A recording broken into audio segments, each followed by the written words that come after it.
God damn, this thing has been lagging. There we go. Our streaming platform, I've been dealing with this for a couple of days now. It's just this wheel turns and the hosts are just supposed to sit there like Smiling, freaking nodding, frozen mannequins. Smiling and nodding. Yeah. Yeah, just waiting for this thing to turn green. It's Wednesday. It's noon. Sam Boney, yours truly. How the hell are you doing, Sammy? Great to see you as always. This has really been a nice addition to the week, Cyrus. I got to tell you, this morning my son liked to pretend that it was Friday, and so he goes, Dad, today's Friday. I go, no. I go, Levi, this is Wednesday. A lot of people consider it Hump Day, and then I realized and now I have a totally new way to think about it. I mean, it's Days Day for me, and it's a very special day. This Wednesday now is totally different because of this for you and I to get together. And, we always used to say, it's been too long. We don't talk enough. It's like, let's just record every conversation into the future and see what happens. That's awesome. Is Levi watching right now, or is he over at kindergarten?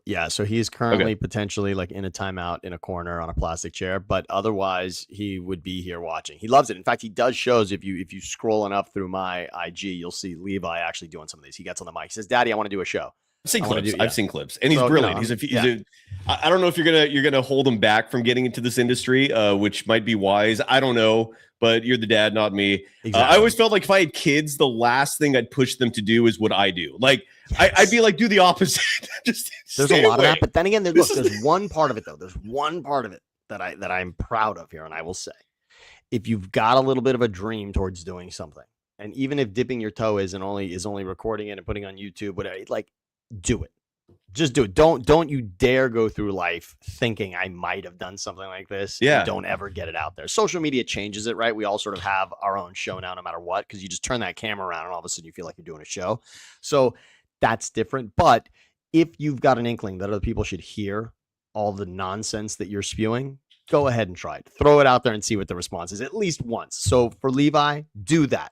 Record it, put it out there. I've done some of your nonsense words now, but as you get older, if you still want this, do it and at least try it, because maybe someone will tell you, hey, you might want to do something else, or someone will tell you, hey, you're kind of interesting, dude. my reason for hesitancy isn't so much the social media part, although that plays a huge role in this. It's the fact that the business model has collapsed. There is no business. It's hard to make money doing this now. There used to be a structure in place where you'd intern, you get hired, you get a paycheck. No. Very few people are doing that now. So my advice to Levi would be, pursue your passions, right? Do what you love. But if you want to get a wife, if you want to have a family, make sure you have a plan B lined up. Just have something lined up to make money. That would be my invest in advice. Insurance. Yeah, exactly. Yeah, insurance. Just take insurance money and do whatever you can with it. Get creative, Insurance money. We're going to talk about insurance money. That's going to be a huge talking point. The Golden State Warriors, who on my side of the channel we talk a lot about. They signed a guy, Sammy, I love. I love this signing. We're going to talk about George Niang. I hope I pronounced that correctly. He's got an S at the end of his name, first name George. So I don't know if it's Georges or if it's just George with an S at the end, but George Niang is a Golden State Warrior. We're going to talk about that. Draymond Green on that front also made some comments on his podcast where the grift is next level, man. He's trying to pretend that Klay Thompson would have left regardless of injury. Strongly agree to disagree on that. Southern California, Sammy, has drama left and right, dude. What are we talking about on your end? Dude, are you kidding me? First of all, just NFL, like you said, is back. No. But look at the ownership in the NFL with Jed York's mugshot. It's a great one, by the way, right? I mean, Jed. Of all the things I thought this week was going to start with, if you told me, hey, Sammy, just give me the most random NFL headline you could. We're 2 weeks from the season starting. Just make something. I could not, in a room full of circus writers, could not have come up with this, Cyrus. If you put bingo of NFL terms together and had me pick a sentence, I never would have come up with this one. Never would have happened. Even if you spotted me, it's one of the NFL owners, Jed wouldn't have made it for me. It wouldn't have. It would not have hit me. Clean-shaven, baby-faced Jed York, who you and I have spoken to many times over the years of getting him on for shows or talking. He's a pretty chill, likable dude. He was a mouthpiece for the organization before he was truly the owner, when he was just president. He used to come on, he'd talk before the draft, right? He would talk as the GM or the coach at times. He always had a positive spin on things. I like Jed York. I mean, and certainly when he became an owner, I was pretty excited. I thought, here's a likable dude who I feel is even pretty relatable.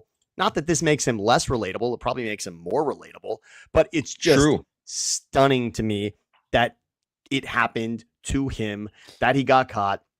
The trailer park part is also unbelievable in the, I mean, it is believable now, but it's just hysterical. Really, it really is. It makes it funny. Yes. I mean, that's the good part of this story. There are no victims. It's pretty comical in the end. And then when you find out that Jed had filed for divorce, that's good news to me. That the fact that, right? I mean, like we're not like tearing a family apart now with this. So there's a lot of this story that's interesting, but the Dodgers side of things is interesting over here when it comes to ownership as well. Mark Walter and the investigation into what's happening with his money and the sale of the Lakers, which now will that mean a sale of the Dodgers?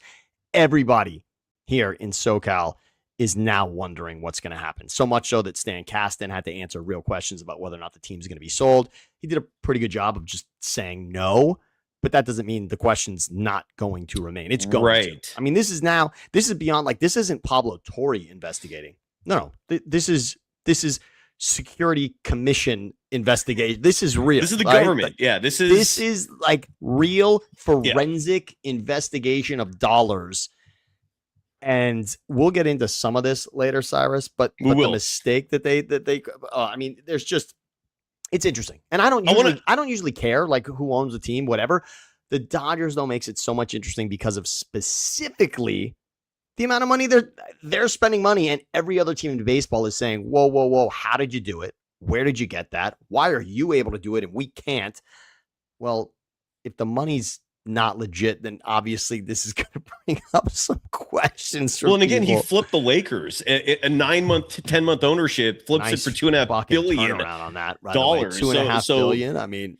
And by the way, I want to protect us from the folks out there who may cherry pick things. There was a victim. There might have been victims in the Jed York situation. I don't know if you're aware of this. The reason the human trafficking sting, yes, is because it was a child trafficking sting, and so he just was kind of like deer in the headlights. I really wish there were cameras because the look on Jed's face, I can imagine, was priceless when a flashlight's on him. Freeze. And he's doubtfully sober, right? So he's just kind of like hammered, having fun, doing his redneck like trailer park hooker thing.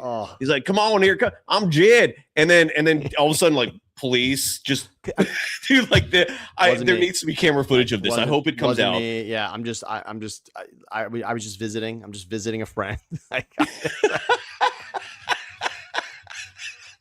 Which is what he's going to get busted for. Good lawyers goes a long way. He's not going to get charged, or he wasn't charged with prostitution. But anyways, the Jed York thing is comedy ultimately. The outside of the investigation that he got caught up in. But let's have some fun. It's Wednesday at noon.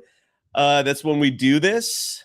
Is it time for the open? I think it is. Sorry, by the way, Chardal, our closer, asked yesterday if he could come on with us at the end today. Let's do it. I'll leave that up to you. No, you will be the gatekeeper. Tell him to get warm. Tell him to get warm. Tell him to get at least grab a ball. Like at least report to the bullpen for sure. Let's get into a dazed and Samboni happy hump. Hey, I want to drive the Zamboni.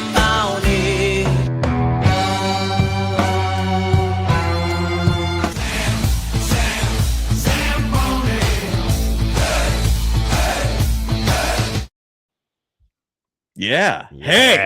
Hey, I love it. I wish I could extend that. Maybe I'll figure out a way to do this. They have the chat, the music. It's great. I mean, you've done a nice job with that, Si. I'm a huge fan of it. I am a huge fan of that. You kidding me? I want to cheer and go crazy. People can follow you, Sam, on socials. It's at Sammy Betesh on Twitter, at Sam Betesh on Instagram, Threads.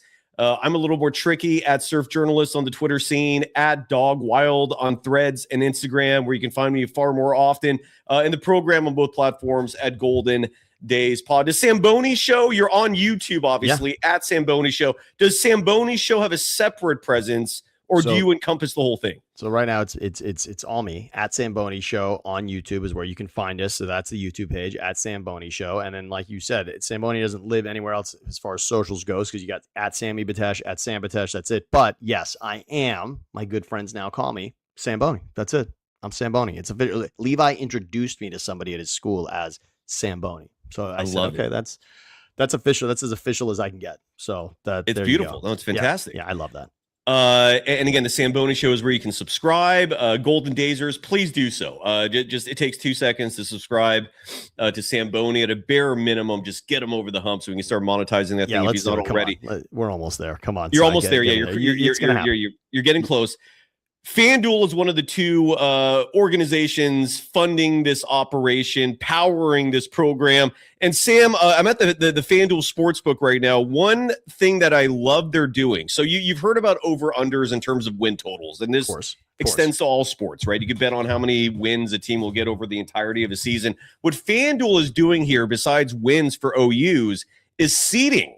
You can also bet on the over-under of what place a team is going to finish, which is riveting shit if you're a gambler like me. And in the East, we've covered the West, right? So San Antonio and Oklahoma City, they're duking it out for who to bet on, who the favorite is to get the top seed. The Warriors right now, the over-under on their seeding is 8.5. So either you bet on them being an 8 seed or higher or a 9 seed and below, and the odds are far worse betting the below, which means that's what the bookies want you to do. Oh, I'm sorry, no, they want you to bet on the higher, but more people are betting on the lower. Where do you think your Philadelphia 76ers are predicted to land in the Eastern Conference? Because this is a little surprising to me. I wouldn't be surprised if they're at 1.5 per seed. 1.5. Who is? So I want to, for the record, they're not 1.5. I'm surprised. I'm surprised too. Who do you think is number one? I don't know right now. I'm looking it up because every team East, is. They're not 1.5. I mean, it's not like. I mean, it's not like Clay puts Miami at a 1.5. I guess New York could be. I guess the Knicks would have to be. New York is over under 3.5. So you're betting on them to either be the 3 seed or higher, or 4 seed or below. I can't imagine. To me, 1.5 would be. They're going to be 1 or 2, right? So it would have to be 2.5 then for Sixers, and maybe Miami Heat over under 7.5. So. Okay, who are we missing? I mean, Boston's that high? Tell me Boston's at 1.5, or is nobody at 1.5? Sixers could be at 2.5. Boston over under 4.5. So if the Knicks are at 3.5, I could see the Sixers at 2.5, and maybe nobody's at 1.5. Now you're onto something. Okay. Yeah. I still think Sixers have got to come in at number one money right now, especially when you're considering public money, right? That's got to be it. I'll just go through all the favorites. Cleveland's over under is 5.5. I think you're onto something here because I've not done this research. I'm looking this up live. Spontaneity here, being spontaneous. So Cleveland over under 5.5. Okay. Charlotte over under 9.5. Miami 7.5. Indiana's over under 7.5. Detroit, who was the number 1 seed last year, won 60 games. They're at 4.5. So you're right. I think you're very much onto something here that nobody is going to be favored to be the number 1 seed. Your Philadelphia 76ers over under 4.5.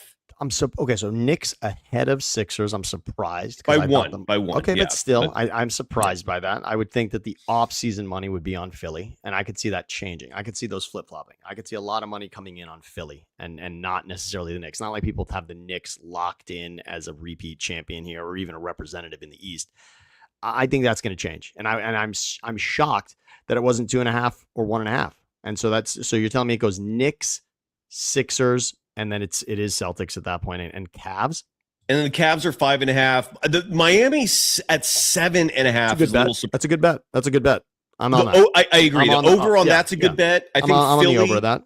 The Philly over is a good bet. These are actually Miami just to basically not be a playing team. I mean, correct. You're exactly. Yeah, not to mention they could actually be a playing team and you'd still win the bet because it's 7.5. 7, they'd still be in the plan. Exactly. So that's a good bet. I mean, if we're right now, if we're trying to tell people what to do, hop on that. That's going to change.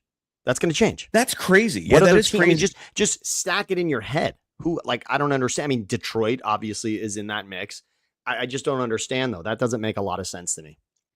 Miami from a hype, because when it comes to betting, it's really about the hype. What teams are hyped more than Philly, the Knicks as champions? And right now you've got hype on Miami with what they've added. So I just don't see any other way that makes. And I mean, with Cleveland, what are you excited about the Harden thing? I mean, I can see why there's money there on Cleveland, but Miami is a wild one. It's 7.5. I think this shows how uncertain the bookies are when it comes to the Eastern Conference. I don't think even they know what to expect. But again, this is the prime time for gamblers to put their money down, because if the bookies are uncertain and you are, get ahead of the curve. Take advantage. 100% right. And side note, in terms of win totals, what was Philly at when we first started talking about this? Well, was it 47 and a half? With Rick, the day before they got LeBron, 47.5. The day they got LeBron, it only went to 48.5. What do you think it is now? I think you told me it was at 52.5, if not 53.5, which I don't. Is it 51.5? No, is it only 51? Did it go that high? It should be at 51. It's 49.5 right now. So it dropped. So it went up to 51. Did it go up to 52, or is your memory like serving correct? You and I loved it because we thought getting to 50 was no problem. And then it was pushing to actually being at 50. Yes. At minimum, it was 50.5.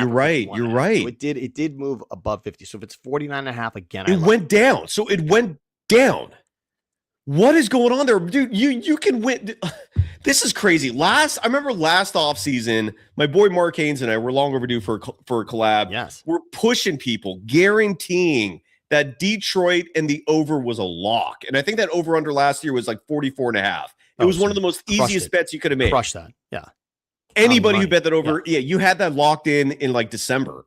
Now, Philly, I'm feeling damn close to as good with this Philly bet as I was with Detroit. Wins? I mean, how stunning would it have been if they don't get to 50 wins? I mean, that's already a disaster. That's crazy. Agreed. Like, I think that is easy money for people to bet the over. That's insanity. They're going to get 50 wins. 50 I mean, wins LeBron's going to play, even if he plays half the games. He doesn't need to. It almost makes life easier for them with these guys spending time away. In fact, if I was Nick Nurse right now, I would be talking about, can we just give these guys little mini vacations? Forget about load management. Can we just lock in that these guys are just on vacation? Right. They're just away. Let's give these guys 2 weeks away in a rotation, because we don't have enough to go around, and we could make it work. We could have things run through Embiid. We could have it run through Maxey. We can have it run through LeBron. We could have it run through Jalen, and just keep rotating it through. You love Edgecombe. I mean, there's so many possibilities for this team. Everybody being there is not even necessary. It's crazy. To me, that's an absolute lock. Your Philly team right now is being underrated big time. So take advantage of that. And again, that's all courtesy of FanDuel. Sunrun, let's give them some love. Sam, you're in the process of finalizing this. You're going to be a Sunrun powered Golden Dazer and the host of the Samboni Show. That's a 2-for-1 special right there. And the premise is simple. You're saving a ton of money without spending a dime. And you're getting $500 in your pocket on top of that. Can I tell you about the most painful day? Can I tell you about the most painful day of my life in regards to energy at my home? It was today. I had to go to I owed so much money to DWP that they told me I couldn't even give them a credit card or a check today. I had to go into What is DWP? office. I don't know what that is. I'm sorry. That's basically PG&E or Edison. Okay, that's wherever you are, whoever runs the power department, whatever you pay your bill to. In Southern California, it's DWP. Up north, it's what, PG&E? San Fernando. Is that Valley. Right? Exactly. So okay, is it PG&E that we used to pay up north, right? That I used to pay up north, or was it Edison, right? Yeah, that was it. And so I had to go into the office today, Cyrus, with cash to give them to pay. Cash? I had to pay cash. The bill has gotten so exorbitant. We talk about whether these bills, they just increase incrementally, right? First, you're not noticing it. My bill was so out of whack that I owed them thousands that I had to walk in there with. I counted out $100 bills for energy today. All right. Solar panels. If you can get this done, that's crazy. Trust me, you need to do this. The most, Sam, that's crazy. I did it as old school as you could today. I walked in and gave legitimate bills to have energy in my house instead of just putting great panels on my roof and not worrying about this ever again. How could you not want to do that? You have to just call Sunrun and avoid the Don't call them. Click the link in the QR code or in the link below. It's okay. Get in this right now. It's a lot easier. You can reach us just by doing that. No. Just click this link. And you don't get the $500 if you do that either, just FYI. But continue. Please click this link. You'll do the opposite of what I did. I gave $500 bills at an ugly, sad office today instead of what Cyrus is trying to do for you here. He's trying to give you that transaction in the opposite direction. Okay. That's what this is. We're talking about the opposite. I actually gave that money today.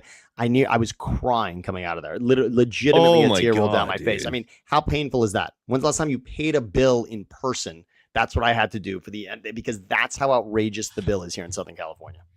So Southern California, and more specifically, the Samboni show is based in.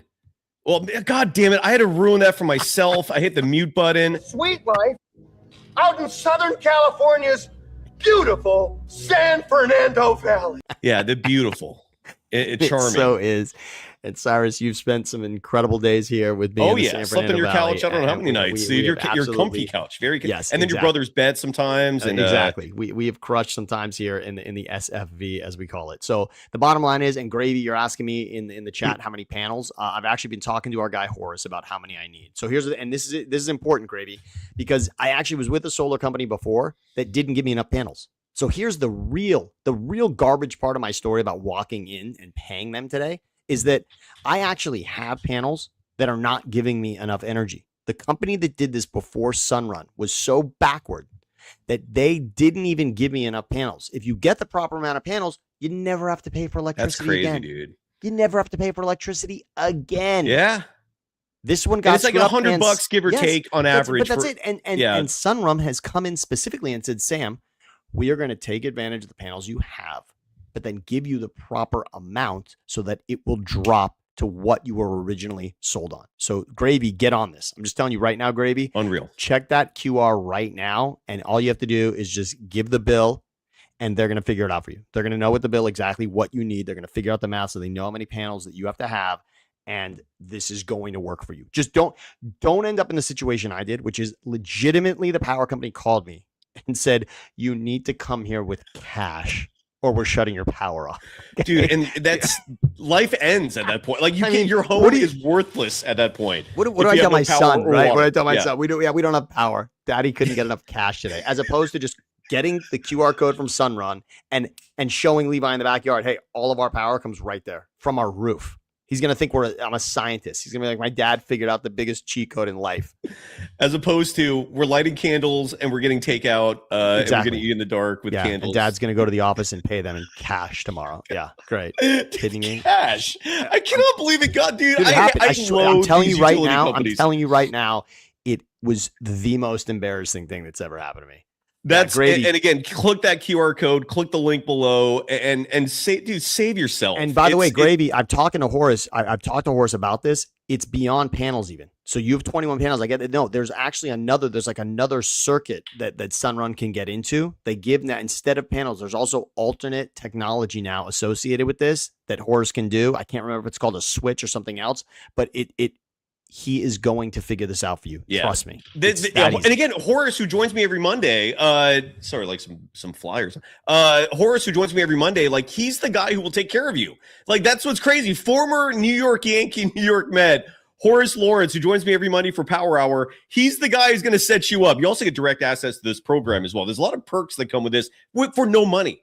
No money. You don't have to go down to your local electric utility and pay them in cash to keep the lights on. It's absurd. I thought I was going to get robbed. And by the way, what do you think that office looks like? I thought I was going to get robbed walking into it. DMV? I was like terrified. Like a DMV-ish? Yeah, exactly. It's pretty much what it is. I have to take a number to wait here. I have to wait to even pay you. That's the other part, right? I'm holding cash. God, dude. You're making me wait to give it to you. That's insane, man. Dude, just to avoid that mess, partner with Sunrun. And thank us later. By the way, Andres Million in our chat, Armando's cousin. Armando, love you, brother. Hope you're doing well out there. Saying Philly just needs to get top 6. And this is why the over-under is so low, is because a lot of bettors think that the Sixers are going to wing it during the regular season.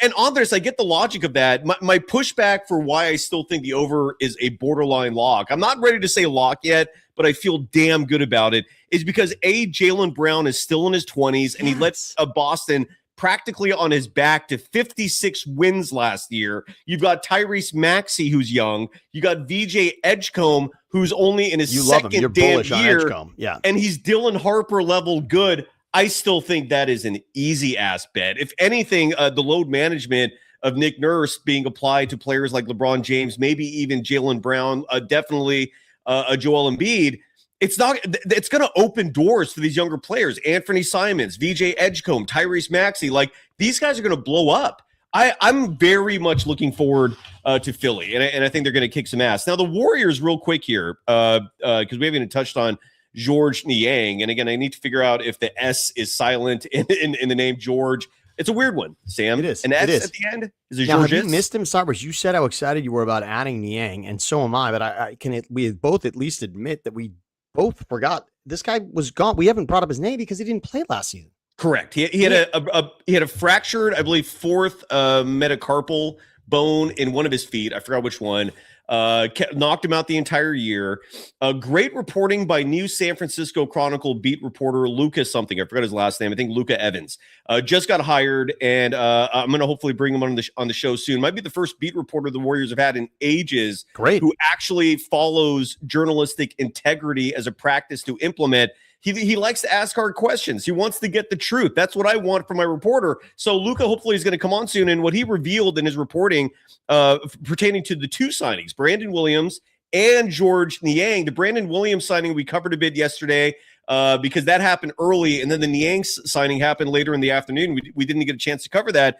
Niang, look, my memory of George Niang is this, and I brought up the reporting because Mike Delamy Jr. has reportedly been scouting him for months now, right. And that includes, when I say scouting, I mean like just meeting with him, observing him, and bringing him in for private workouts. And this has been going on for months. The purpose of the private workouts largely was to test the foot. And whether or not there are any, lingering effects from that injury, there are not. Any loose bodies is the new term, Cyrus. Any loose bodies lingering in the foot. Yeah, that's good. Yeah, and he seems fine. Again, we're talking about the 15th player on your roster, but I'm very excited about this for a couple of reasons. One is he's a career 40+% three-point shooter. He's a sniper. Let that sink in for everybody. Just let that sink in because there's not a lot of guys in the league you just throw that term around with. 40% is nice. Technically 39.9. Forgive me. But we'll round up. We're gonna give it the roundup here. We're that's very good. That is very good. And now you have a sniper, and here's the crazy part, Sam. And I don't know if you agree with me on this or if anyone else agrees or disagrees. I would not be excited about George Niang because of the 3-point shooting. Every time George Niang would be on the opposing team playing the Warriors, this is a dude who at 6'7", 230 is built like a Mack truck. He's one of these guys who's immovable. And he always caused problems for the Warriors in terms of second chance opportunities, of just muscling people out of the way. Like he even would be a problem for Draymond Green at times. He's a strong dude. He's just one of these like stocky, bulky type guys who at 6'7", especially in the Steve Kerr system, he's practically a center, if not a power forward. But the fact that this is a guy who can shoot threes, who doesn't have a lot of big rebounding numbers, but he's also been a role player most of his career. I think he averages for his career, he averages 17.5 minutes per game. The last full season he played, he averaged 21.5 minutes per game. His best season was 23-24 with Cleveland when he averaged 22.3 minutes per game. But in that span, he was putting up, scoring wise, where the points. He was good with the Hawks also. Sorry, 20. Oh, no, it was last year. I'm sorry. That was his best year. Yeah, with the Hawks, correct. And he split time with the Hawks and the Cavaliers that season, where he averaged 9.9 points per game in just 21.5 minutes. So that's why the rebounding numbers is a career 2.5 rebounds per game are low, because he doesn't get minutes, right? For the case in point, if you follow the Jonathan Kuminga logic of his haters who always bring up, well, he only averages like last year 12 points per game. Yeah, in limited minutes. You can't put up big numbers if you're not getting big minutes. Same logic applies to George Niang. He's always been a role player, which is exactly what the Warriors need. The only negative, Sam, and then I'll shut the hell up here, is that he might cut into my boy Yaxel's minutes. That's where Steve gets me worried a little bit. Do you know why I play that, by the way? Every time I mention Yaxel, right? Axel Foley, exactly. Very good. Very good. Good knowledge. Good knowledge. You're informed. And but I love it, Sam. I'm very happy, with George Niang. I think it's a great signing. Brandon Williams, does not move the needle at all for me. Maybe he's good. I don't know. We just haven't seen it. But George Niang at 6'7", built like a Mack truck, and he can shoot threes like a sniper. Chef's kiss. I love the move. Any thoughts? The fact that there's a guy that spent no time in the league last year that is still of name value and statistically has actually put up real numbers in this league is available is such good news. And here's the real reason it's good news, Cyrus, because look at the date. It's August. This happened on August 25th. So when it comes to free agency in the NBA, everybody's not like rubbing their hands for, ooh, what's going to happen on August 25th? You know what kind of crap you're wading through to get free agents on August 25th? There are no exciting headlines. It has been. And think about it. And the Warriors have been involved in so many of the significant names after the fact. LeBron was the one that was happening in the moment. But it seemed that when the Giannis thing had happened, they were nowhere near that story until after the fact. When the Jaylen Brown thing happened, the Warriors were not tied to that until after the fact. At least the LeBron thing was rumored amongst 4 other teams while that was happening. And then that's it. And then we've got nobody to speak of. And everyone's talking about Steph's career with nobody added around him in the same exact roster from last season. The fact that Niang comes in and can be a real contributor, not only can be, has been. The fact that I'm not calling him a has-been. I'm saying he has been, and not has been 5 years ago. His best season is the last season he played in the NBA. That's good news for this team. It's exactly what this team needed. To your point, I like the Niang thing. I'm not going to say I like it in a world where you're telling me it's between Jalen and Giannis and LeBron and Niang. And no, that's good news. Perspective if you take matters, the other 3 off the table, I'm into Niang. Apply relativity here. Yes. Relatively speaking, it's an awesome signing. The hottest girl in the room, right? He's the hottest girl in the room. He doesn't have to be the hottest girl in the world, but he can be the hottest girl in the room on this one. Let's give him that. Great call. And Desirio in her chat writing that doesn't feel Niang will actually be in the rotation. I don't think he's going to be in the rotation either, but like guys like Al Horford, who are 40 this year, Niang in comparison is 33. Niang is essentially going to be Al Horford's backup. He also might be Kristaps Porzingis's backup, aka Tingus Pingus. And it's good news that the team now has reinforcements there in terms of spacing and 3-point shooting. Niang is someone who doesn't make a lot of mistakes. As considering what the Warriors need this upcoming season to help Stephen Curry, I'm a huge fan of this move. George Niang, especially when I remember all the times he beat the Warriors and was just a nuisance. Like, now we have him. Love it. And Kerr loves his veterans. And again, I just hope this does not impact Yaxel Lendeborg's minutes, but the Niang signing is huge to me, I think. I like it a lot. And I just put it up there as a comment. His nickname, according to Wikipedia, but I have heard this as well, Minivan and G-Wagon are his nicknames. So those are great. Add those for George Niang? Niang. Even better. Even better. Minivan. First of all, anyone who doesn't like it, if you want to poke holes in a minivan, drive one for a week and tell them you don't like it, and it's not the most comfortable, convenient car you've ever had in your life. It's the optics. It's the moped theory. I get it. It's fun to ride it, but you don't want to be seen on it. The Kia Carnival almost looks like an SUV, kind of like a Woody on steroids. You can get around it. The Kia Carnival will take you out of that, where it doesn't look like a Chrysler Pacifica. All right, but the minivan is going to be good news for you, whether you got a kid or not. I used to put inflatable swans in the minivan and just take them over to the pool party. Cyrus, that's when I would get one when my car was in the shop, I'd always ask for a minivan. I loved it. So minivan / G-Wagon for Niang. Great nicknames, great addition. That's hilarious. I'm a huge advocate for the George Niang signing. I love it. One last piece of Warriors news, and then we got to shift gears to talk about your LA teams, because there is craziness going on there, and we have some awesome perspectives and insights and information to present on that front. But I want to play this clip, and I saw this clip this morning. There's also a Bob Myers clip that's going around. He was recently a guest on that show, The Cousins. It's a podcast hosted by Vince Carter and Tracy McGrady. Great. And Bob Myers was asked if he could go back in time, like how difficult it would have been for Bob to still be the GM today in terms of roster decisions, moving on from guys like Klay Thompson. We'll save that for tomorrow. Okay, I like that. Scott Agnes, beat writer for the Indiana Fever, is going to join us. He's the guy who got his credential revoked, and I have some fascinating questions for him. But I'm gonna preface that show by talking about Bob a little bit, and then we'll bring Scott on the show. But for this moment, I want to play this clip of Draymond Green. Speaking of Klay Thompson, because Draymond has a weekly show. What is just your general take on Draymond Green, Sam? Because you're not a Warriors fan, you're an outsider, and outsiders typically hate him. Draymond Green is starting to sour on even the local fans. Like Dub Nation, a lot of people are getting tired of the act, right? Okay, what is the outsiders take in 2026 on Draymond Green? Here's the problem. Tired of the act is not even fair. Here's why tired of the act isn't fair, Cyrus. You're not winning championships anymore.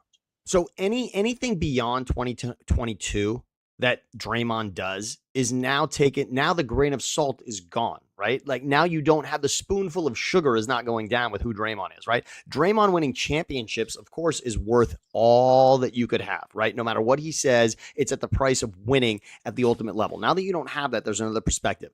For me, in what we do, Cyrus, first of all, I am a Warriors content consumer. That's why. And here's exactly why. Because my first job in sports was covering the Warriors with you in San Francisco and covering those teams then, as I've liked to throw out, Bobby Sura, Adonal Foyle, Danielle Marshall, Antoine Jameson, those teams coached by Dave Cowens, right? Like that is the introduction to Warriors basketball. You were around for the Mike Montgomery experience. That was 1,000% from Stanford. Absolutely, I was. That was a low. That was a low. Of course. KCJ days. Yeah, of course. No, that I remember that so well, Cyrus. And even, but I mean, again, and really, I walked it really Latrell, right? I mean, Latrell and PJ, I was right towards the end of that as well. So those teams back then, for the Warriors to then one day be a dynasty was so fascinating for what my history in sports was. I love everything about the Warriors becoming winners at the level that they became.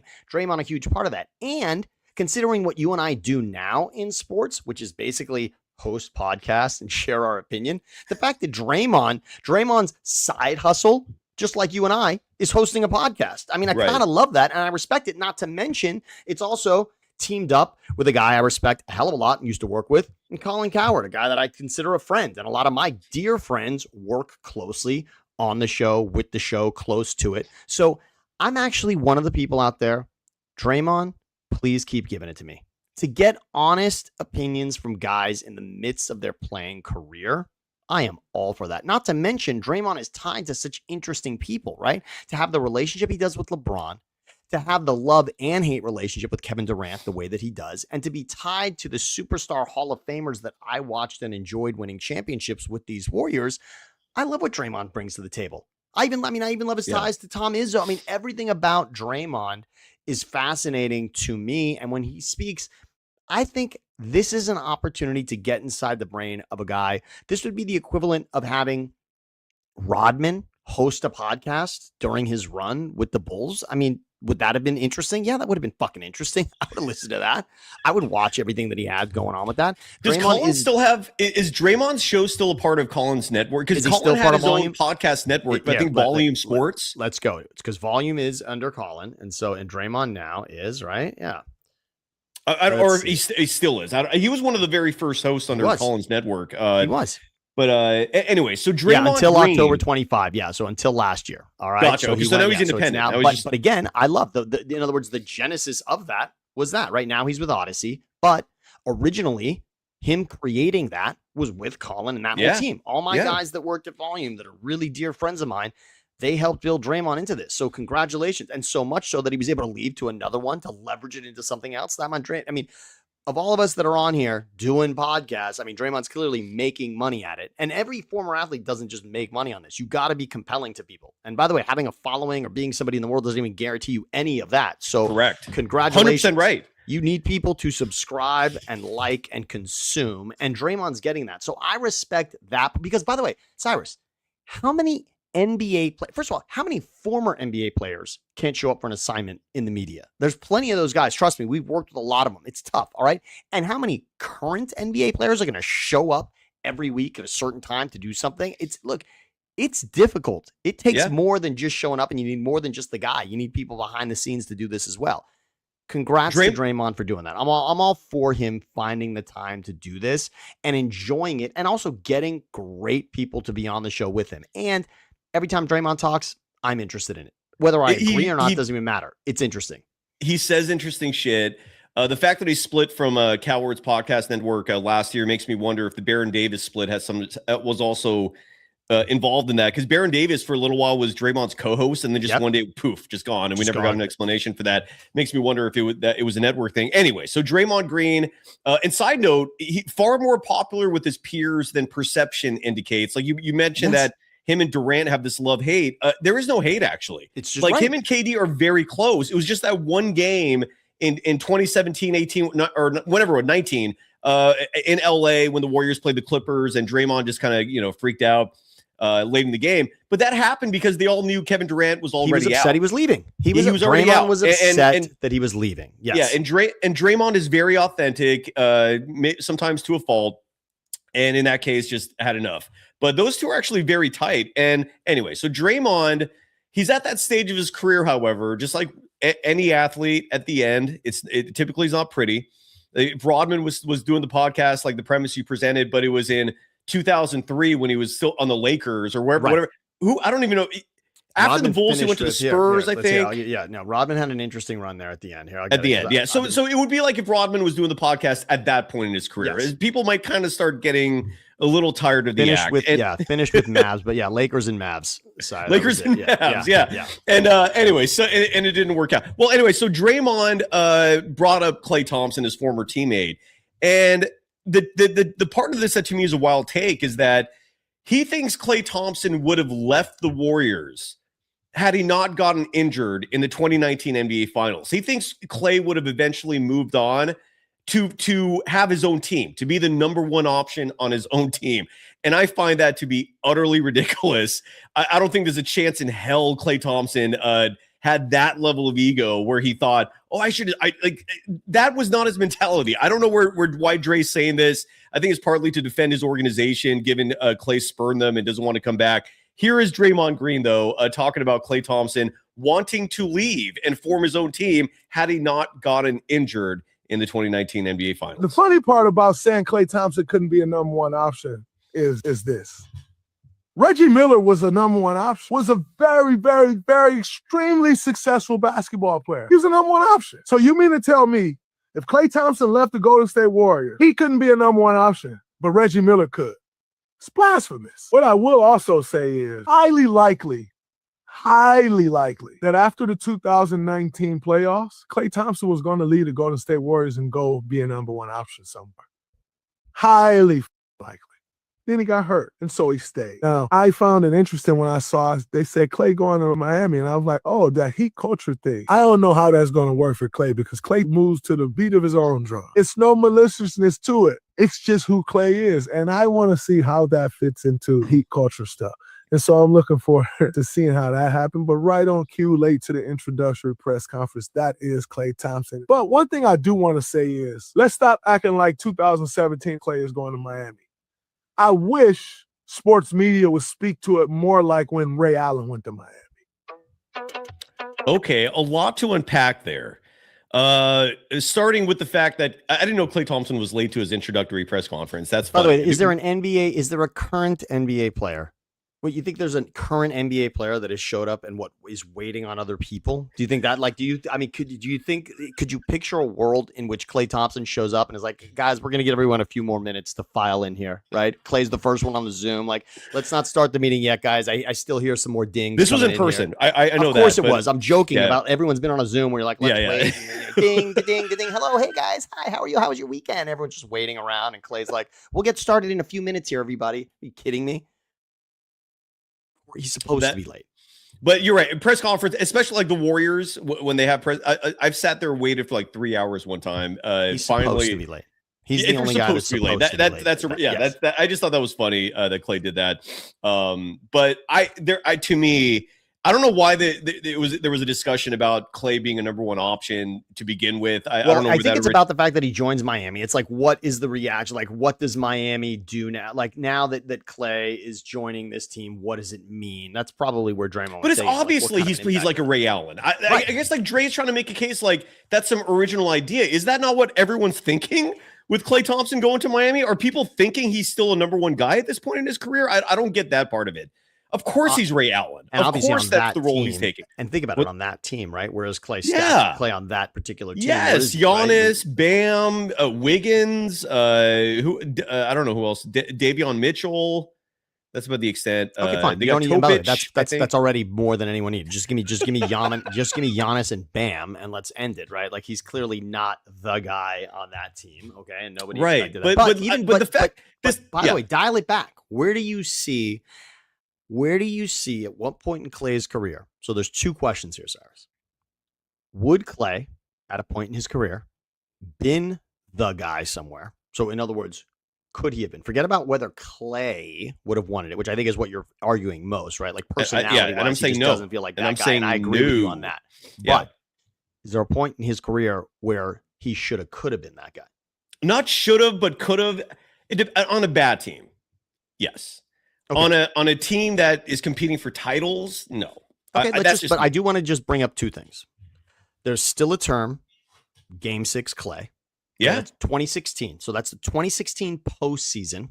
He single-handedly saved. Remember, that team, I, for some reason, tweeted at the time, I still love the Warriors down 1-3 in that series. I did. The irony is they lose a 3-1 lead in the finals. But that year in the Western Conference, in the Western Conference final against OKC, they're trailing 3-1. They win Game 5, and Game 6 in OKC is the one where Clay goes off and obviously pushes the Warriors to a game. He's had a few Game 6s, by the way. There's that right. Identity reinforced. Yeah. So Game 6 Clay for that. And remember, January 2015, Cyrus, is the greatest quarter in the history of the NBA, right?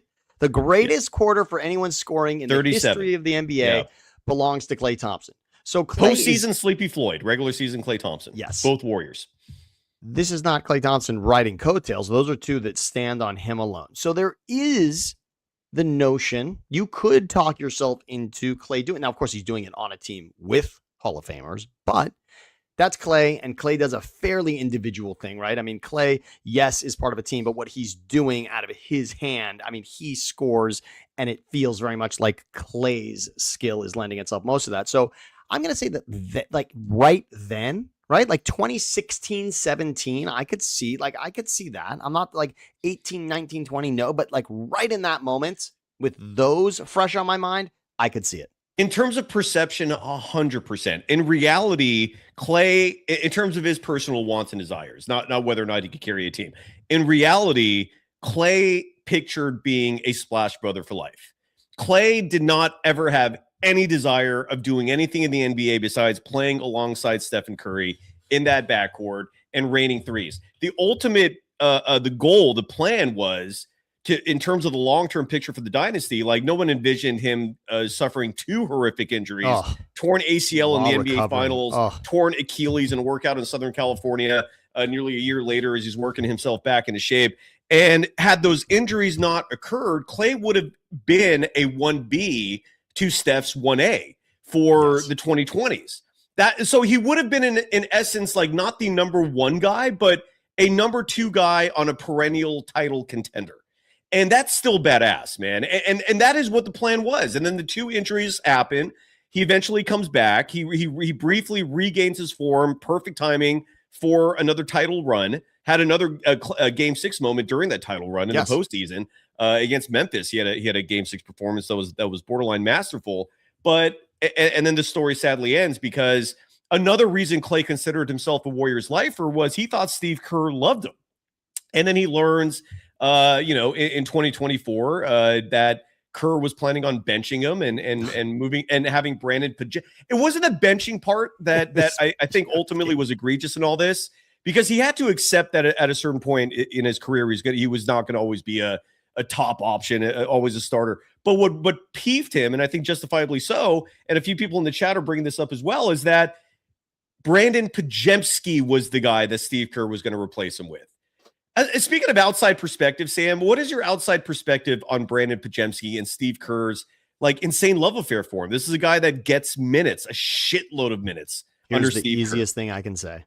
As an outsider, I have no opinion of Podziemski. There you go. I mean, just in regards to relevance, safe, but I hear you. Right? Yeah. Like in regards to just relevance in the world, it just doesn't even that is barely on the radar. That's just it. I'm sorry, it's not. And it would be very easy for talk shows that only have to go surface level on these things to have a love affair with Klay and no opinion of Podziemski. And even those who get the numbers and go deep into it, there's not going to be a ton of people that can help Kerr make that point. You're going to have this lifetime of success on Klay to lean on, and you're going to have such a small sample size for Podziemski. It's just not fair. Now, I can see, look, if you want to sell me on passing in the torch and needing to find what's next, obviously the Lakers did that, right? Luka coming here with LeBron is clearly we need to find what is going to be the next step for this team. LeBron brought us a championship. It's not going to be into the future. Now we have Luka and we have AD as this piece that we can use, et cetera. We see what happens there. That, like, those things are smart, and organizations need to move on from guys earlier rather than later, Cyrus. And this is tough for you and I. I'm a nostalgic dude, and you've actually helped me become less so with this team. I'm so nostalgic. Like, I'd have everyone still here, right? I mean, it's just, I can't get it out of my mind. It's like, I want to hold on. Well, you know who taught me that, Sam? And I think you were in Southern California when this was going on, but the man who taught me this, my uncle, my Uncle Eddie, he taught me that stuff, you know? I mean, I like prostitutes. And French fried taters, not a sling-bait bit. I just like French fried taters, and prostitutes. But my Uncle Eddie taught me ditch the nostalgia. You have to. And it happens in the NFL. It happens a lot because there really is such an immediate drop, right? I mean, you love a guy, and then the next year he's just not even close, right? Guys go from being all pro to just out of the, like, sitting on the bench. I mean, it absolutely happens. So you want to be quick on these things. I can understand Kerr wanting to find what's next. In regards to just slaughtering minutes from one guy as opposed to this one, I didn't understand it, but shortest answer can be it's fairly relevant. It doesn't even Podziemski was not in the conversation for anybody ever.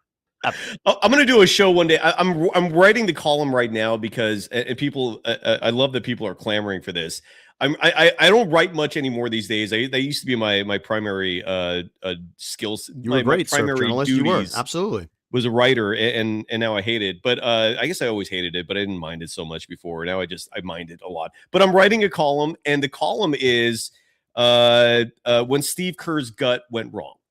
And Steve Kerr, in an interview a couple years ago, admitted that he was asked, like, how do you make your important decisions, right? And his response was, well, I trust my gut. And there are so many instances, Sam, where his gut went wrong. That I'm working on that column, and that's going to be an episode unto itself. And the evidence is going to be so overwhelming, Sam, that I hope someone like you who loves nostalgia, and I think that's why so many people love Steve Kerr, that the evidence is going to be so overwhelming that I think you might come to my side. It's going to need to be a column, Cyrus, and I'm happy to join you for the unpacking of that. I think you should have you should line up a lot of people that day. Rick should be a part of that. I think Kruger should be a part of that. I don't like to get Rick involved because Rick is in a delicate position where I get it. He's got the jersey hanging in the rafter. I'm criticizing the head coach with four rings. Look, let Rick from stand. Let Rick stand on the moment that you and I pulled out from him when he says Joe Lacob's going to figure this thing out and don't worry about Monte Ellis. Let that be Rick's last moment of taking a side. It turned out great, right? Like, that's a good walk off for Rick. Will talk about it. I'll bring it up with him, but I don't. What I mean is this: that day when you're unpacking it, though, you should bring on all the people that over the years have disagreed with you, which is not a difficult list to find. There's plenty of people, and you're just gonna produce the numbers, and you're gonna say, "Look, that's it. What do you say to this?" Yeah. And here, I want you to bring up one other guy, because when you think about this, and when you say gut, I want you to bring up someone else, and this person is largely irrelevant in circles now, but I want you to bring it up because I sat in a room with Colin Cowherd on this day when I heard this from an NFL head coach, and I thought, Colin's going to take this apart. He's not going to believe this. Dirk Cutter was the former head coach. His last real big head coaching job in the NFL was with the Tampa Bay Bucks. Okay. Dirk Cutter, spelled Koetter. Okay. But Dirk Cutter, before that, made a name for himself at Arizona State. And he was a significant, he was at Arizona State. Then he was with the Jags, the Falcons, but he becomes the head coach of the Tampa Bay Bucks in 2016. He lasted for 2 years there, went to the Atlanta Falcons, but as the OC, he was never a head coach again. But Dirk Cutter, one of his most famous quotes, Cy, and think about this. Think about these years, 2016, 17, 18, 19. Analytics were becoming obviously a bigger deal, and even in the NFL. And Dirk Cutter was pretty much asked at this point, what are you doing? What are you looking at in practice and whatnot? And when there's a lot of numbers that say that maybe you'd want to go this direction as opposed to this direction, coach. And Cutter said, I trust my eyes. And I knew when I heard that, I go, wow, I can't wait till Colin gets a hold of this. And we did on the show. We What played did that you about do? What was 50 the reaction from Colin? Colin was like, oh my God, let's definitely play that on the show. Like, if you want to talk about a guy who's not using what's around him, that just shows someone who is not trending in the right direction, right? I mean, like, to hold on, it's okay to trust your eyes. I mean, we all know the famous scene in Moneyball, right? Where Billy Bean's in there, Brad Pitt's in there with the scouts, and it's like all the old dudes that are talking about, I just like the way he looks, and he looks like a good ball player, and then Jonah's bringing in the real numbers. Well, that's what Dirk Cutter's saying. Essentially, I know what I'm looking at, right? I don't need numbers, right? I don't need analytics. I don't need science. I trust my eyes.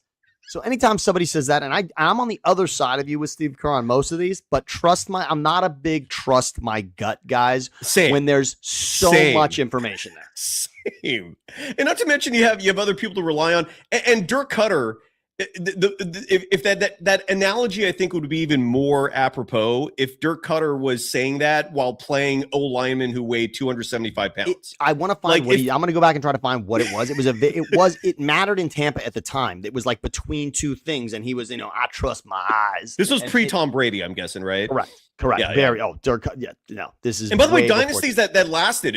We had a conversation about that once. The Spurs basically had a 2-generation dynasty. Oh yeah. The Niners had a 2-generation dynasty. The Patriots. We always forget to mention them. Six championships over 20 years. And then Tom Brady kind of made that whole thing crazy because he won a 7th on his own. But that's another one that kind of stood the test of time. We could have a discussion about that someday. But dude, LA.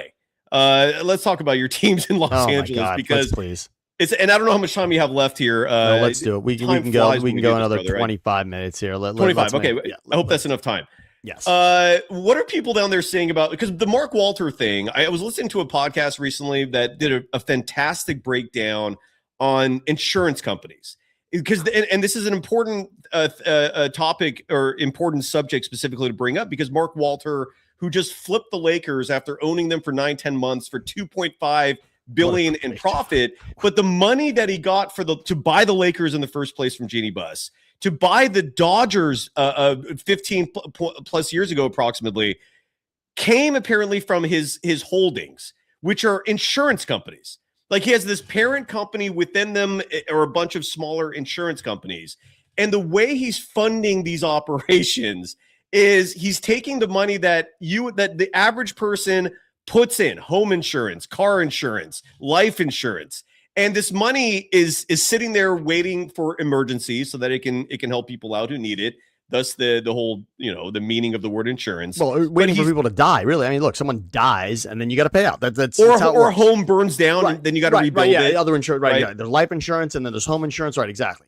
So, but the use of the money, apparently, and again, this is where I think he's under investigation for, was possibly to buy Dodger players, to spend this exorbitant amount of money to essentially be a 2-time reigning World Series champion, to buy the Lakers. And apparently the government is now investigating, going, where's this money?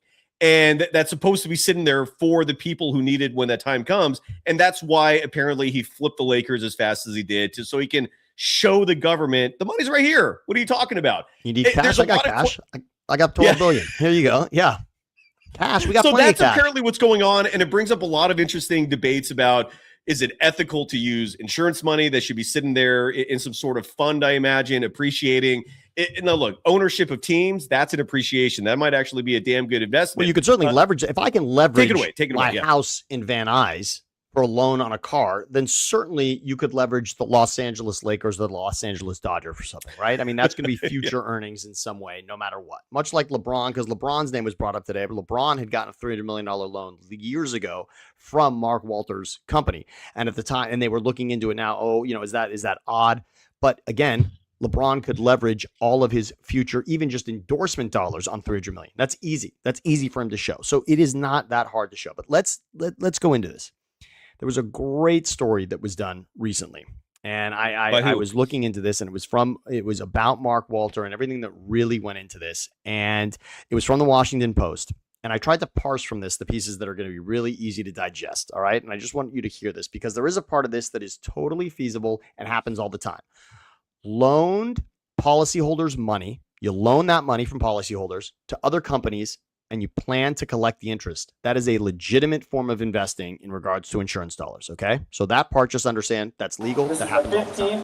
You take the money, you get it to other companies, and you plan on collecting the interest. But authorities investigated a 2025 whistleblower. Remember that term, everybody. Okay.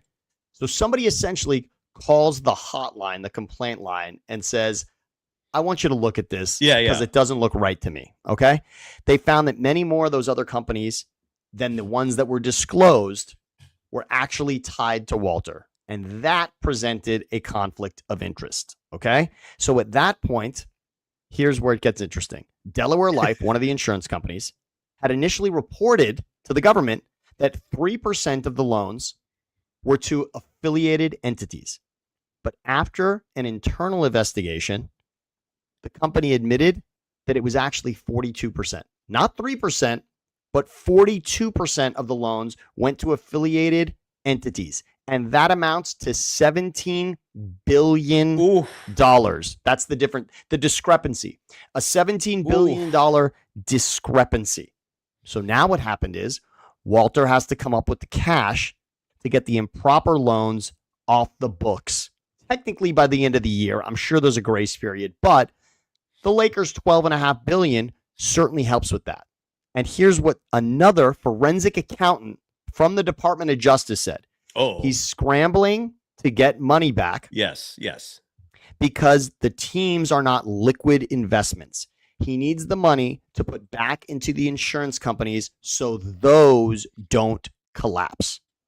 It's the epitome of the electric company telling you we want cash. We want cash, dude. We don't even trust you anymore. That's it. Yeah. We know that you're saying that you're good for it, and we know that we can see that you have money, you own a home, you own another home. Like we see all that. But at this point, we're not putting your lights on unless you actually produce cash. So that's where so now Walter's essentially got to walk into the office with cash, and that's when he says, "Hey Lakers, we're going to take the 12.5 bill. We're going to do this now." And he knew at worst, what was that deal going to be? At worst, it's 10, right? It certainly hasn't lost money, so at the very least, it's 10. He said he makes 2.5 bill on that. That's pretty smart. Here's another interesting side of this. Are the Dodgers going to be sold? Now, the Dodgers, Stan Kasten, their president, he's asked about it. Will they be sold? Of course, he said all the right things. It's not going to happen. But what I want to say is this.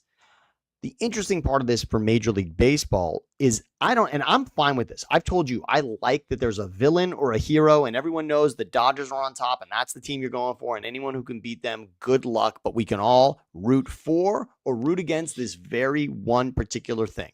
Certainly Padres fans, Rockies fans, Giants fans, a lot of them who listen to this show, Cyrus. A's fans, Yankees fans, Sacramento, who lost them in the World Series. By the way, Yankees fans who, by the way, when you talk about spending money and buying championships, right, who's known for that more than the Yankees? But they can't talk. Yeah. The whistleblower part is interesting. Here's what I think happens, Cyrus. This is what sports does. Sports fans who are bitter are jealous, of course. And it's not just jealous that you're winning. It's the way that you're winning. It's one thing you go out and get Shohei Ohtani for $700 million, but you defer all the payments. So you've obviously been smarter than anyone else to say, all right, how do we spend this money but not actually spend it? We figured that out. He's got a Gary Sheffield type contract, right? Like correct. A whole bunch of money for the rest of your life. And then while you've got Ohtani, this particular offseason, you go out and get Kyle Tucker, Edwin Diaz, and then at the trade deadline, Tarek Skubal. So you've now taken everyone already thought that you were a mass murderer hiding bodies. And now you've gone out and killed 3 more in broad daylight, right? That's the way that my friend Skylar pointed that one out. There, dude. Yes, right? Arrogant. But he's that's the equivalent of what they're doing. They're under investigation for murder, and now they're just stabbing people in broad daylight. Your theory, which is rooted in pettiness, if it's true, is that the whistleblower. Now, typically, whistleblowers are employees. So correct, or a former. You're right. Someone who has insider enough information to actually impact the investigation. So your theory, and I love it. Who knows if it's true, but it might be. Is that a petty former or current employee of Mark Walter was like, really, man, you want to buy World Series rings? I hate the Dodgers, and you screwed me over. Now I hate you, right? And I'm going to bring your whole house of cards down. Right, your payroll is so out of whack. You're spending $300 million more than another team per season. and that's fair, and you're just buying championships. Again, I have no problem with it. I think it's a great product. I'm a huge Shohei fan because I hate the salary cap, by the way. So I support it too. Yeah. I'm all for it. If you're going to support capitalism, if you're going to support a free market, why would you simultaneously support a salary cap? It's hypocrisy at its finest. Spend to win. You're the company that I like watching. And like I said, McDonald's and if you can't ain't afford worried it about to keep up, sell your team. Then sell your team. You don't belong in this business if you can't afford to spend to win. It's not. This is competition of bats and balls, but it's competition of money also, and the money is winning, and the money is winning. But the whistleblower, and the interesting part is, someone says, because every fan that doesn't even know anything about this is saying, "Man, where do they get the money?" Well, what if you actually ask that question, not as a hypothetical? Wait, where do they get the money? So now someone's smart enough to my money. Wait, he's using my money. He's using my insurance money to buy Kyle Tucker for Shohei. Wait, Kyle Tucker. Do I own Shohei? Do I own a piece of Kyle Tucker's $60 million contract that we're all booing? I mean, that's how upset people are. That's my money, though. That's my money. Is he my guy? Now it becomes a real conversation. And I thought at first it was bullshit. When I saw the Lakers thing, I thought, good news. It's $2.5 billion. I would have. I mean, that's a great turnaround. That's an amazing ROI. Well, it still is. It is. But yeah, of course it is. So I wasn't worried about the Dodgers. And even when people were talking, oh well, he's under investigation, I thought no big deal. But no, this is a very real investigation. And it makes a lot of sense. And like I told you, everybody who hasn't read the story and don't want to, 3% versus 42%. That's what happens in the internal investigation. That's not a small, that's not we wrote the wrong, that's, again, it represents $17 billion in funny money. Fraud. And so the question now is, what's going to happen with Mark Walter? And the defense I'm seeing from him, and sorry for boring you folks with all this talk about it. But I want to remind everybody. For those who can't stand the way the Dodgers are winning championships, that's what this conversation is about. And it even involves, and I'll get to it quickly, it also involves Lakers ownership, which I'll get into in a little bit. Right. Because, and again, the Lakers themselves are in this whole tumult because of the Jeannie Buss situation and her brothers. And you sent me this great clip we're going to play in just a second of Joey Buss. That's what that brother, I haven't heard his name once until you sent me that clip. I'm like, oh, Joey. This guy, he's one of them too. Anyways, we'll play that in just a second. But yeah, the Lakers directly involved in all this. Laker fans are in heartbreak mode right now because they love the fact that their team was a family operation, and that dream is going up in smoke now. It's done. But the Mark Walter piece of it, again, it's interesting if you find this level of potential fraud and manipulation to be fascinating. I do. I think this is absolutely riveting and again, content. Just those who wonder, this is if you're real on life the story. Right side, exactly. And if you love it or if you hate it, if you love that the Dodgers are back-to-back World Series champions, or if you hate it, this is interesting because this is how they did it. And I often say it's a little bit of, if you're not cheating, you're not trying, right? Because the margins are so important, Cyrus. Oh, yeah. Why in NASCAR did they have, a restrictor plate? It's to keep everybody within the margins. You can't do things beyond a certain way. You can't tweak your car differently than someone else can because that gives you an advantage. And that's what this is here. You're finding the margin. As the great Cartman from South Park once said, and I'll have my Jed York face for this because similar levels of character here. How do I teach these kids? In reference to that episode where he was trying to teach them that cheating takes you far in life. And guess what? Now, the Mark Walter defense, I think, is fascinating too. One of many defenses. But his primary defense, it seems to be, at least on the surface, is no one got hurt from this. I'm fixing it so no one could get hurt from this. Leave me the F alone. And that might pay off. It might work. It might, because ultimately, if there are no bodies, it's hard to accuse someone of murder. And in this case, if there's no victims, which might be a part of this as well. Which could be, and if he finds the money, Cyrus, but the other part of that is, while he's saying that, he is collecting money. And one thing he also did, by the way, he also talked to the Lakers television contract people and the Dodgers television contract people. He tried to get that money. He tried to get those deals, the money up front for both. So he was trying to get the money. And we all know that the TV deals drive the revenue for both of those franchises. 100%, yeah. And so he was trying to tap into that money early to get it before the sale of the Lakers. So now that becomes interesting. All right, he's clearly looking for liquid. He needs the cash. Yeah. That's fine. Now, maybe... And first of all, if I were him, I'd be at all costs protecting the Dodgers, right? Let me get money from anywhere else. I don't want to have to sell the Dodgers. The other interesting piece, though, is, Cyrus, and think about this. Why not sell a piece of the Dodgers? Well, you could do that too. Yeah, you could always do that too. That's going to bring you a want to ton talk of about money. funny money. He might available. do that.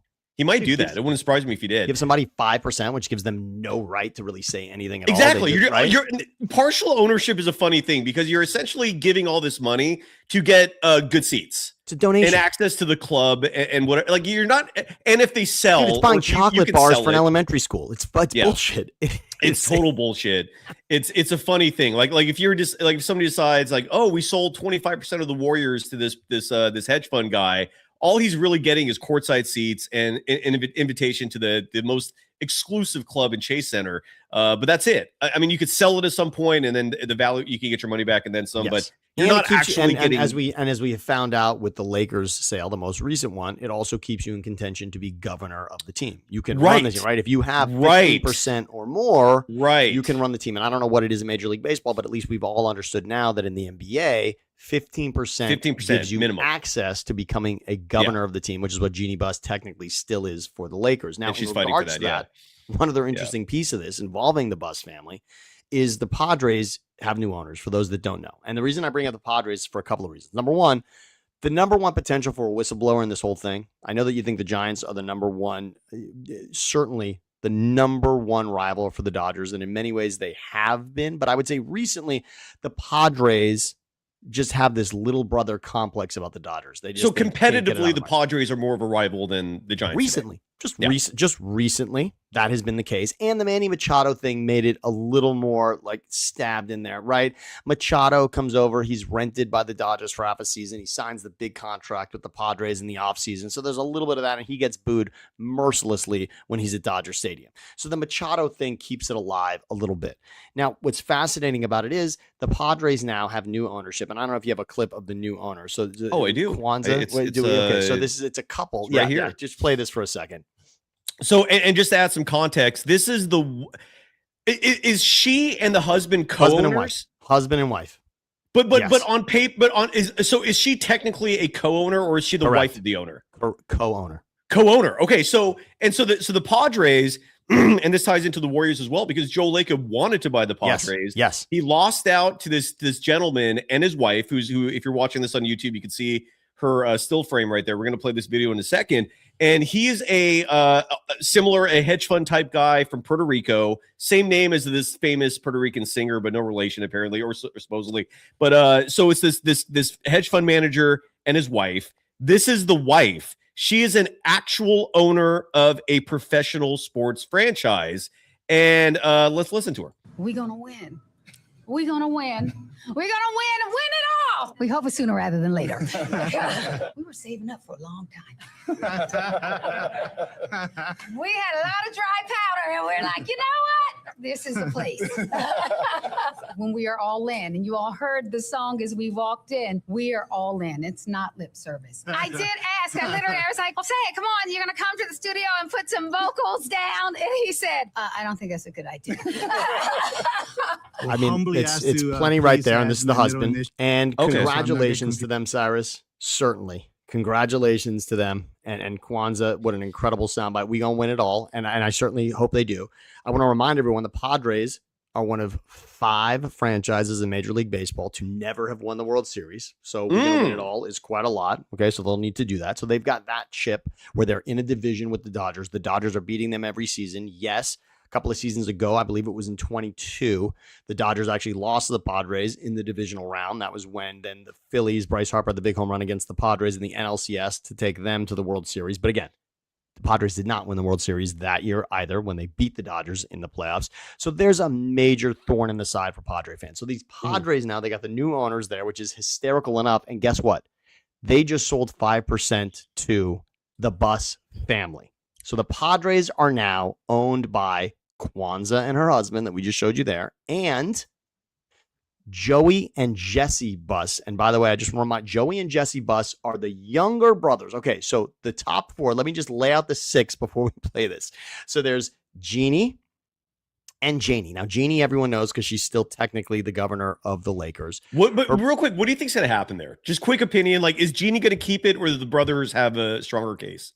I'm going to say this much. I hope Jeannie keeps it. I want Jeannie to be governor of this team for the next 4 seasons. You sound like every Laker fan as well. They love Jeannie too, but the brothers all want out, right? No, they all want out. They all want out, and at this point, so does the sister. It's 5 of 6. So the bottom line is these are 2 from another mother. So the older 4, Johnny, Jeannie, Jim, Janie, they are the older siblings, and then the younger are Joey and Jesse. In 2010, in fact, in 2009, when the Lakers beat the Magic and they won that game in Orlando to close out the series, Dr. Buss was not there, Jeannie was not there, and the trophy's actually given to Joey Buss. So for those that don't know, Joey and Jesse have their own filing company, and they now own 5% of the Padres. Incredible. This will always ring in my head. This is what I know of Joey Buss when he accepted the trophy when the Lakers beat the Magic in the 2009 season. Here it is, Si. Real quick before I play this, 2 things. One, I love the fact that 2 people in our chat have been arguing about Charles Bassey and Brandon Pajemski for like 20 minutes as we're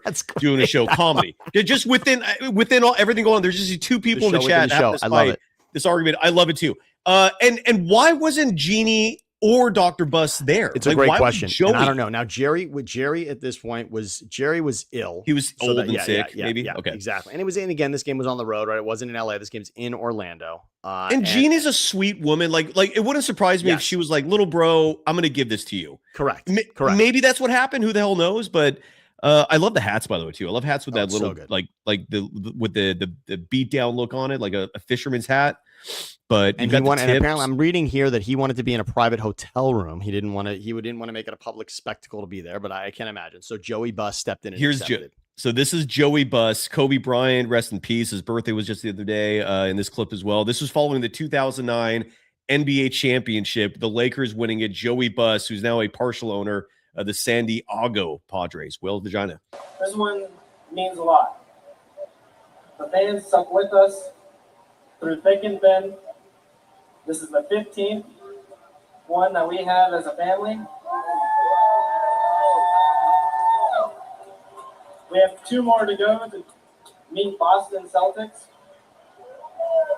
And I just want to reiterate that none of this would be possible without the Los Angeles Lakers fans here tonight and back in Los Angeles. So now it's time to bring this trophy back to Los Angeles and hang up another banner. Wow. Okay. Let's okay. Dude, okay. Forget about corny, Cyrus.